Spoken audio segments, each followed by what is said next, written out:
नमस्कार दोस्तों, दीपक कुशवाहा आशुलिपि के चैनल पर आप सभी का स्वागत है।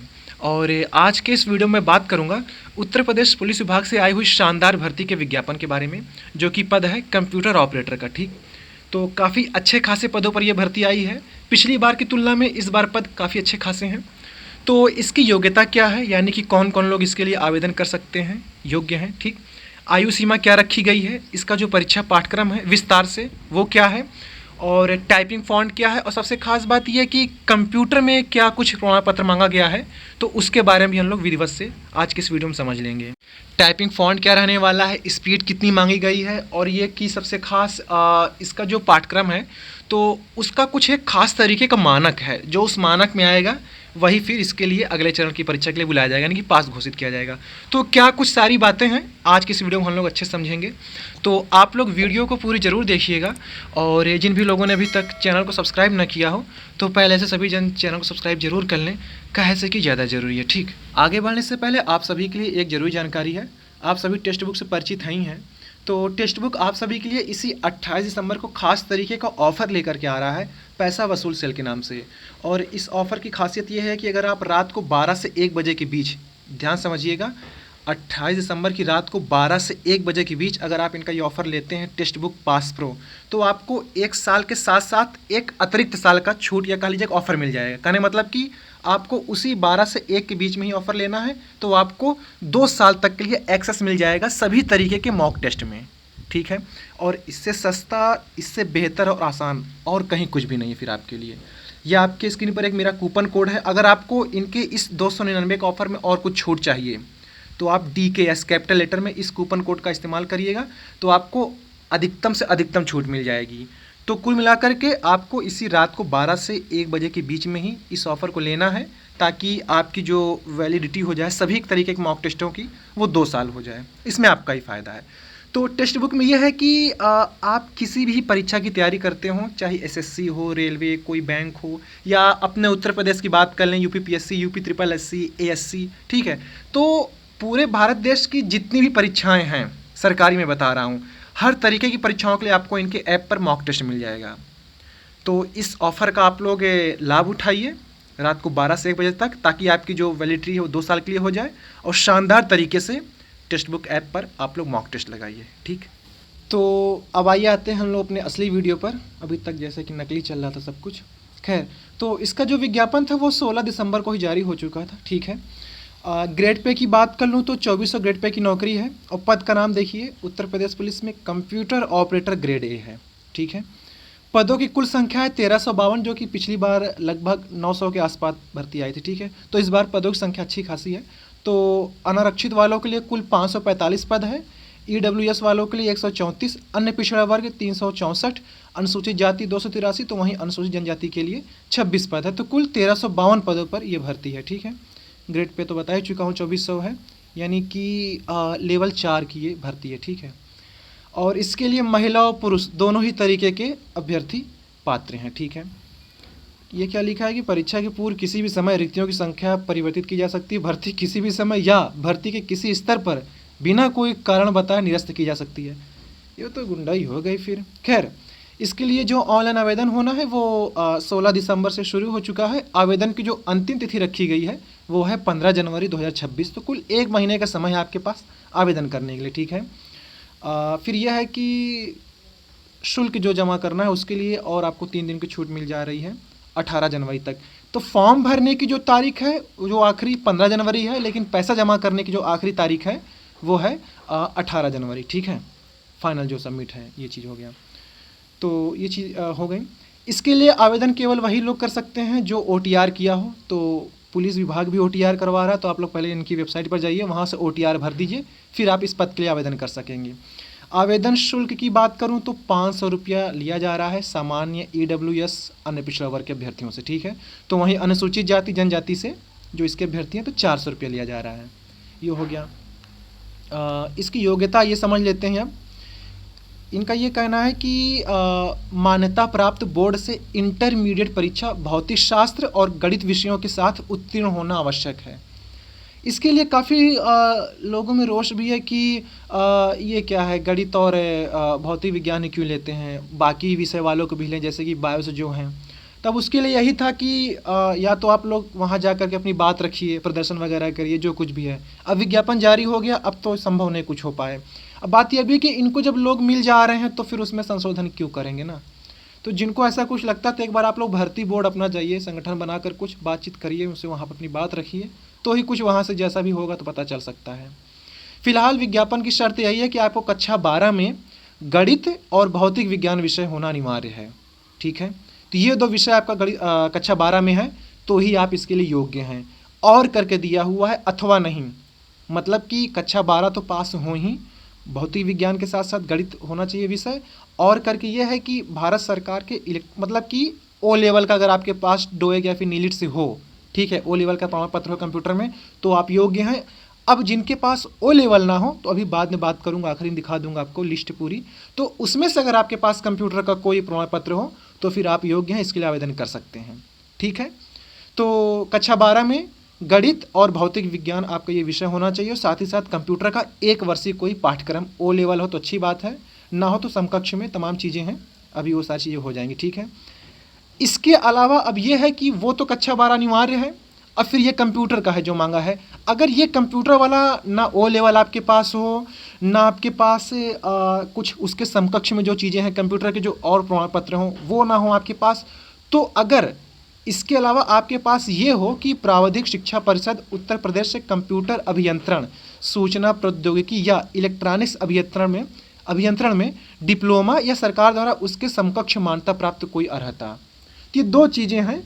तो इसमें से आपके पास कुछ भी हो तो आप आवेदन कर सकते हैं, ठीक है। इसको आप लोग अच्छे से पढ़ लीजिए, समझ लीजिएगा।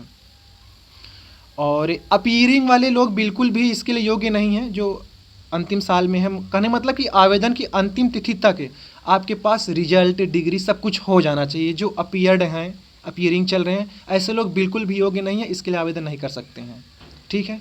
तो ये इसकी दूसरी शर्त हो गई। अधिमानी अर्हता कुछ है, जिसको आप देख लीजिएगा। आयु सीमा की बात करूं तो कम से कम 18, अधिकतम 28 वर्ष रखी गई है, ठीक है। बाकी जैसे उत्तर प्रदेश में अन्य पिछड़ा वर्ग, अनुसूचित जाति, जनजाति, इनको 5 वर्ष की जो छूट मिलती है तो वो तो है ही है। बाकी वैसे कुछ अलग से छूट नहीं है, जो लोग छूट की मांग कर रहे थे कुछ मिल जाए, तो वो अलग से छूट इसमें नहीं है। जो पिछड़ी जातियों के लिए मिलता है वो वाली छूट है, ठीक है। तो कम से कम 18, अधिकतम 28 वर्ष आपको होना ही होना है। और आयु की जो गणना की जा रही है वो 1 जुलाई 2025 को आपको कम से कम 18 हो ही जाना है, ठीक है। ये सारी चीज़ें हो गई हैं, तो आयु हो गई है। किस नियमावली के तहत ये भर्ती हो रही है, ये आपके स्क्रीन पर है, जो 2011 में इनकी कोई नियमावली बनी थी कंप्यूटर ऑपरेटर की, तो उसी पर, ठीक है। चरित्र के बारे में लिखा है। चरित्र तो आपका कैसा ही आप एक पता होगा। खैर, बिया हुआ के बारे में लिखा है कि नियुक्ति के लिए ऐसा पुरुष अभ्यर्थी पात्र ना होगा जिसका एक के साथ कहीं और कुछ लफड़ा तामझाम चला, तो इसको आप लोग ध्यान दीजिएगा, बाद में सारी कहानी निकल के आती हैं। तो अब आइए हम लोग परीक्षा पाठ्यक्रम के बारे में बात कर लेते हैं विधिवत। तो ये रहा आपका परीक्षा पाठ्यक्रम। कुल 3 विषय हैं। पहला विषय है सामान्य ज्ञान, 40 प्रश्न 50 अंकों के लिए। दूसरा विषय है मानसिक सामर्थ्य एवं तर्क शक्ति, 40 प्रश्न 50 अंकों के लिए। तो तीसरा विषय है कंप्यूटर विज्ञान, 80 प्रश्न 100 अंकों के लिए। तो कुल 160 प्रश्न हो गए 200 अंकों के लिए, ठीक है। तो इसको अच्छे से समझ लीजिए। सामान्य ज्ञान, मानसिक सामर्थ्य एवं तर्क शक्ति और ये कंप्यूटर विज्ञान, ठीक है। अब इसमें ये है, यही एक इसकी खास शर्त है कि लिखित परीक्षा में न्यूनतम 40% अंक प्राप्त करना आवश्यक होगा। आप कुल योग का जो 200 अंकों की ये परीक्षा है उसका 40% अंक आपको प्राप्त करना है। जो इस मानक पर आएंगे तो ही आपको अगले चरण की परीक्षा यानी कि टाइपिंग टेस्ट बुलाया जाएगा। जैसे कि इस बार हुआ है कि जो इस 40% वाले मानक पे आ रहे हैं, ऐसे सभी लोगों को टाइपिंग के लिए बुला लिया है। तो ये अच्छी बात है। जिनकी टाइपिंग स्पीड रहेगी या जिनकी डिग्री वैलिड है, फर्जी तरीके से नहीं है, तो ऐसे ही लोग को मौका मिल पाएगा, तो ये अच्छा है। तो आपको ये ध्यान रखना है कि 200 अंकों की परीक्षा में कम से कम 40% अंक लाना ही लाना है, ठीक है। अब ये उतनी समय उनके ऊपर है कि जैसे इस बार ये सबको बुला लिए या अगली बार कोई कट ऑफ रख देते हैं, तो वो भर्ती बोर्ड पर है।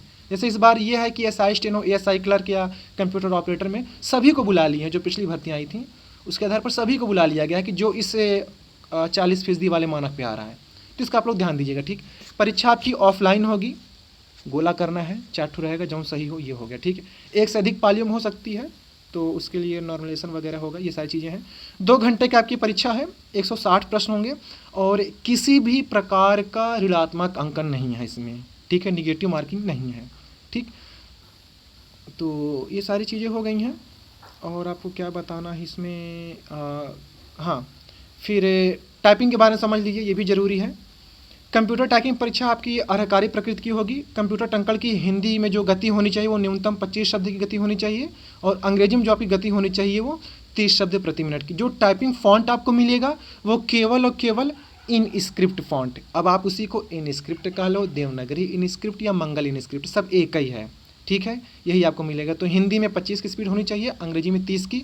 और इसमें टाइपिंग यह है कि 15-15 मिनट की टाइपिंग करवाई जाती है, ठीक। स्क्रीन पर मैटर चलेगा, वो मैटर हाईलाइट बिल्कुल भी नहीं होगा, आपको उसी को छापना है हूबहू, ठीक है।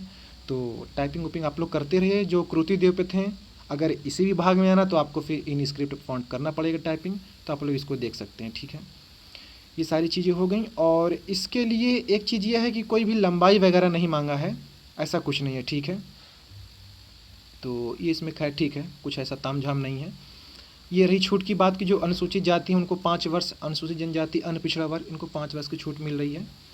और इसमें जो जाति प्रमाण पत्र और जो निवास प्रमाण पत्र आपका बनेगा उसके बारे में बता कर रखें कि वो इतने से इतने समय के बीच होना चाहिए, तो आप लोग इसका भी ध्यान दीजिएगा। जो पुराना आपका ये प्रमाण पत्र हो तो उसको नया बनवा लीजिए, ठीक है। अभी भी समय है, 1 सप्ताह में बन जाएगा, हफ्ता 10 दिन में। ये देखिए उसके बारे में सब कुछ लिखा है कि आवेदन की अंतिम तिथि तक सारी चीज़ें होनी चाहिए और इस फॉर्मेट में होना चाहिए, इस तारीख से इस तारीख के बीच में होना चाहिए, ठीक है। तो इसका आप लोग विशेष ध्यान दीजिएगा। और क्या बताना है आपको कुछ इसमें, बाकी पाठ्यक्रम के बारे में विस्तार से आइए वो देख लेते हैं। ये रहा इसका परीक्षा पाठ्यक्रम बिल्कुल विस्तार से, तो आप इसको देख लीजिए कि सामान्य ज्ञान में क्या क्या चीज़ें आएंगी। केवल आपको यही पढ़ना है, इसके अलावा कुछ भी नहीं, ठीक है। 3 ही विषय हैं, सामान्य ज्ञान हो गया, फिर ये मानसिक सामर्थ्य ये हो गया आपका, इसमें मतलब है रीजनिंग है, इसमें ये सारी चीज़ें पूछेंगे, तर्क शक्ति हो गया, ये सारी चीज़ें। तो जो टॉपिक दिया केवल आपको यही पढ़ना है, घोटना है अच्छे से, ठीक है। रीजनिंग में ये सारी चीज़ें ये सब्जेक्ट हैं। और फिर कंप्यूटर इसका सबसे खास है कि उसका पाठ्यक्रम आप लोग देख लीजिए, ठीक।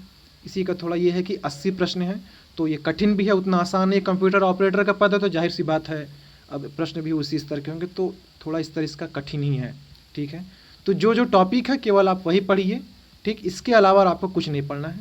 तो ये हो गया आपका कंप्यूटर का पाठ्यक्रम, ठीक। और रीजनिंग हो गया और ये आपका मानसिक सामर्थ्य हो गया, मेंटल एप्टीट्यूड जो हो गया, और ये सामान्य ज्ञान। अब आप ये समझ लीजिए कि जो जिनके पास ओ लेवल ना हो तो उसके समकक्ष में क्या क्या चीज़ें मांगे हैं। अगर आपके पास DOAP करके कोई कंप्यूटर का सर्टिफिकेट होता है, अगर ये है तो ये योग्य है, ओ लेवल के समकक्ष माना जाएगा, तो आप इसके लिए आवेदन कर सकते हैं। DOMA ऐसा कोई सर्टिफिकेट है, ADC है, ADCA है, advance diploma in computer application में, ठीक है। ADCH हो गया, ADCP हो गया, DCA, DCFA, DCS, DCTT, DIP, DISA, DISM, DIT, DST, DTP, ऐसे खतरनाक नाम है। तो आपको इसमें से इन सभी में से आप देख लीजिएगा कि अगर आपके पास कुछ है कंप्यूटर का सर्टिफिकेट तो योग्य है, मतलब कि वो फिर इसके समकक्ष माना जाएगा, आप इसके लिए आवेदन कर सकते हैं, ठीक है। ITI से कोपा का सर्टिफिकेट होता है, अगर आपके पास वो भी हो तो भी आप इसके लिए योग्य हैं, आवेदन कर सकते हैं, ठीक। नियम शर्तें काफ़ी लिखी हुई, तो आप इसको पढ़िए अच्छे से। अगर आपको ये नियमावली चाहिए हो, ये शासनादेश, तो मेरा टेलीग्राम ग्रुप है @दीपक PCS APS, उस पर ये अपलोड है, तो आप लोग वहाँ से जा करके इसको डाउनलोड करके PDF देख सकते हैं, ठीक है। तो यही सारी चीज़ें हैं। तो नौकरी अच्छी है, कहीं भाग दौड़ नहीं है, आपको एक ही जगह ऑफिस में बैठना है, ऑपरेट करना है सारी चीज़ों को, ठीक। तो अगर आपके पास योग्यता है तो आप इसके लिए आवेदन ज़रूर करें, और अभी आपके पास लगभग 15-20 दिन का समय है, तो ठीक है, आप लोग इसके लिए आवेदन ज़रूर कर दीजिए। तो आज की इस वीडियो में बस इतना ही था। पूरा वीडियो देखने के लिए धन्यवाद। जय बजरंगबली।